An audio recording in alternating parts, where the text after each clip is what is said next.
असतो मा सद्गमय तमसो मा ज्योतिर्गमय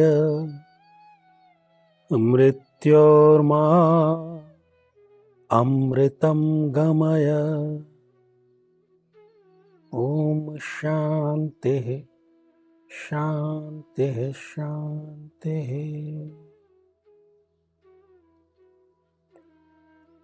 मेरे बहुत ही प्रिय और बेहद सम्मानित साथियों, हृदय की असीम गहराइयों से अभिनंदन, बहुत बहुत हार्दिक स्वागत। साथियों, प्रायः सभी लोग ये चाहते हैं कि विरासत मिल जाए। इतना ही नहीं, विरासत में बहुत कुछ मिल जाए, संपत्ति मिल जाए, बड़ा घर मिल जाए, बड़ी गाड़ी मिल जाए, सोना चांदी जेवरात मिल जाए, परंतु कोई कर्तव्य ना मिले, किसी प्रकार की लाइबिलिटी ना मिले। साथियों, जब विरासत आपको मिलती है तब वो अकेली नहीं मिलती, कुछ और भी चीजें वो आपके साथ में लेकर के आती हैं। और ये जिम्मेदारी आपकी कब बढ़ जाती है, यदि आप किसी भी क्षेत्र में महान व्यक्ति के यहां पर पैदा हुए हैं, महान बिजनेसमैन है, महान कलाकार है,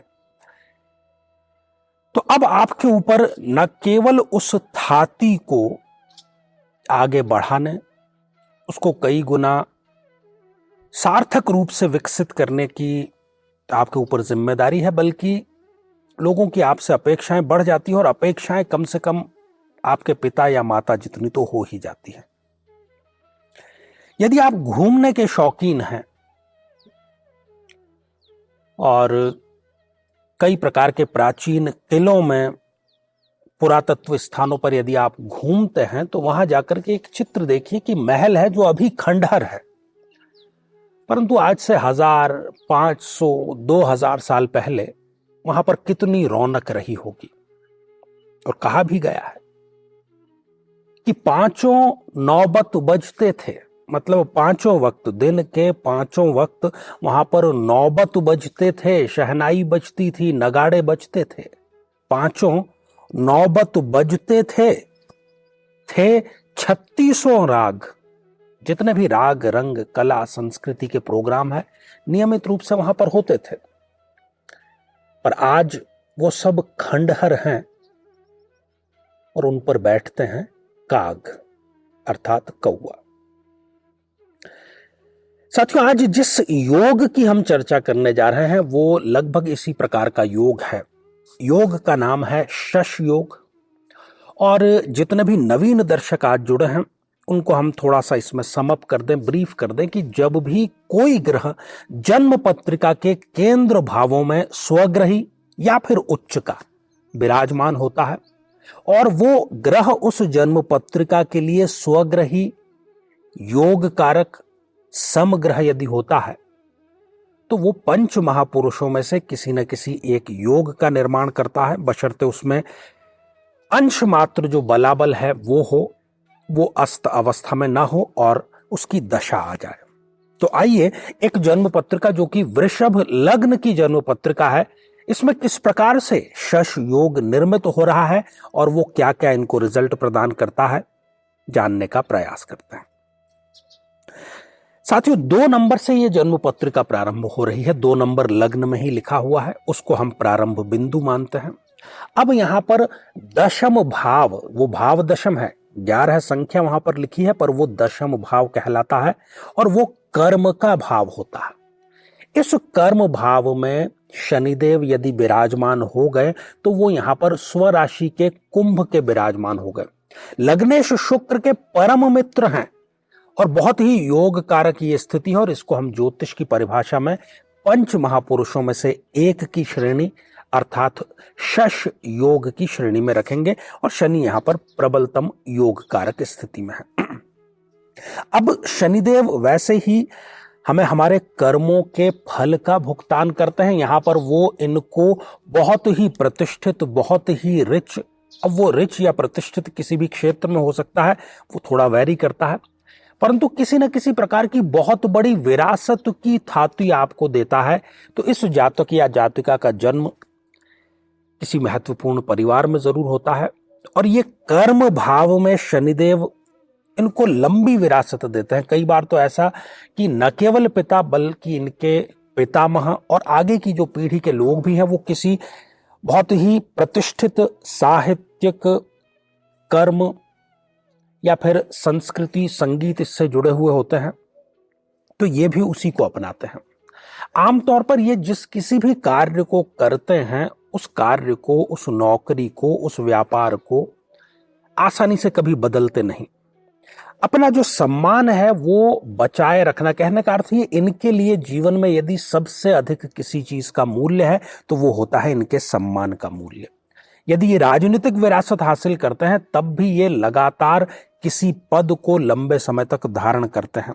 पिता का सानिध्य, पिता का आशीर्वाद, पिता का मार्गदर्शन को मिलता रहता है समय समय पर, और जीवन, इनका जो जीवन चक्र है वो एक अनुशासित जीवन चक्र जीने में ये विश्वास रखते हैं। यहां बैठे वो जो शनिदेव हैं वो अपनी तीसरी दृष्टि से व्यय भाव को देखने का कार्य कर रहे हैं। तो मांगलिक व्यय इनके कराएंगे वो, वृद्धावस्था इनकी बहुत शानदार, साथ ही इनको विदेश से किसी न किसी प्रकार का लाभ जरूर मिलता है, और इनके जीवन में कुछ बड़े स्थायी खर्चे जरूर होते हैं जो हम, कोई आप जैसे आम लोग उसको अफोर्ड नहीं कर सकते, पर ये उसको स्थायी रूप से अफोर्ड जरूर करते हैं। कई बार थोड़ा सा यदि शनि पीड़ित हो तो ये किसी प्रकार के नशे का भी सेवन करते हैं, हालांकि ये उसको जस्टिफाई कर देते हैं। अगर बड़ा कर्ज ये ले भी लें तो उस बड़े कर्ज को भी ये चुका अवश्य ही देते हैं, और अपने अपयश को, अपने अपमान को भी कैसे उसको घूंट पी जाना है उसमें महारत हासिल है। अपने शब्दों से नहीं बल्कि अपने कर्मों से अपने शत्रुओं को जरूर खरी खोटी सुना देते हैं।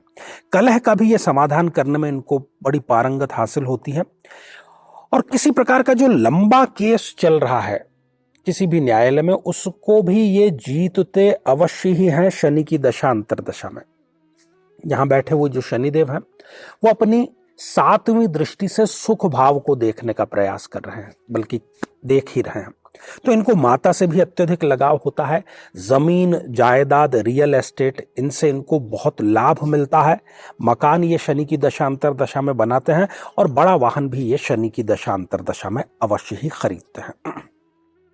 शनिदेव यहां पर बैठ करके अपनी 10वीं दृष्टि से सप्तम भाव को देखने का कार्य कर रहे हैं। तो विवाह के पश्चात इनका भाग्य उदय अवश्य होता है, बशर्ते कि ये अपनी कुंडली को पूर्ण वैदिक तरीके से मिला करके विवाह संपन्न करें।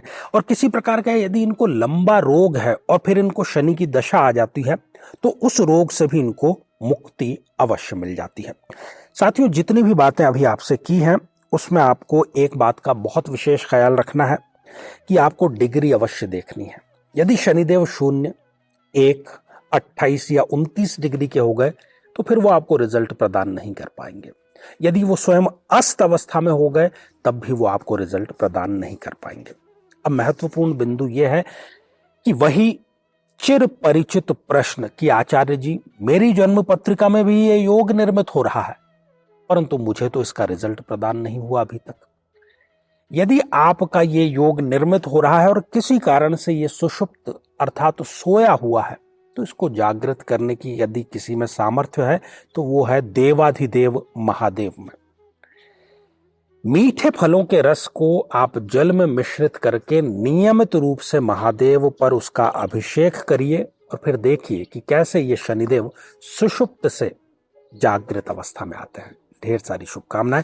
तो साथियों, शश योग पर यह श्रृंखला हमारी आगे जारी रहेगी। जीवन में किसी समस्या का सामना कर रहे हैं, जैसे कि शादी में देरी होना, पति पत्नी में मनमुटाव या तलाक तक की नौबत आ जाना, संतान का प्राप्त न हो पाना, नौकरी या धन प्राप्ति में बाधा आना, जीवन के प्रत्येक क्षेत्र में किसी न किसी प्रकार की बाधा आना, तो आज ही अपनी जन्म पत्रिका का संपूर्ण विश्लेषण करवाएं और पाएं समस्या से सदैव के लिए मुक्ति।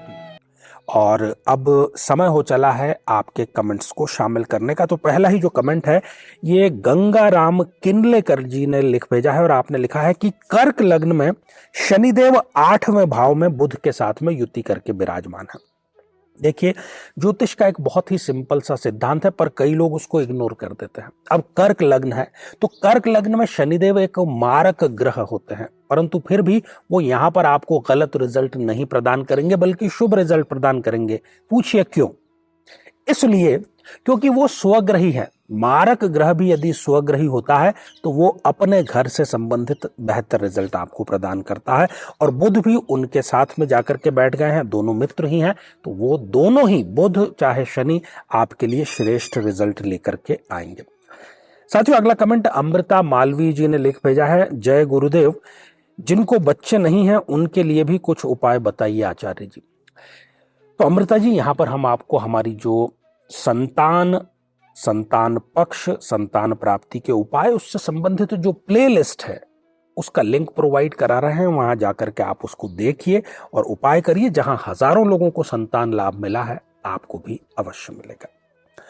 साथियों, अगला कमेंट कल्पना धर्मेश जी ने लिख भेजा है कि दुर्गा सप्तशती का पाठ करना जरूरी है क्या? बिल्कुल कल्पना जी, सिर्फ कल्पना करने मात्र से हमारा मनोरथ पूर्ण नहीं होता।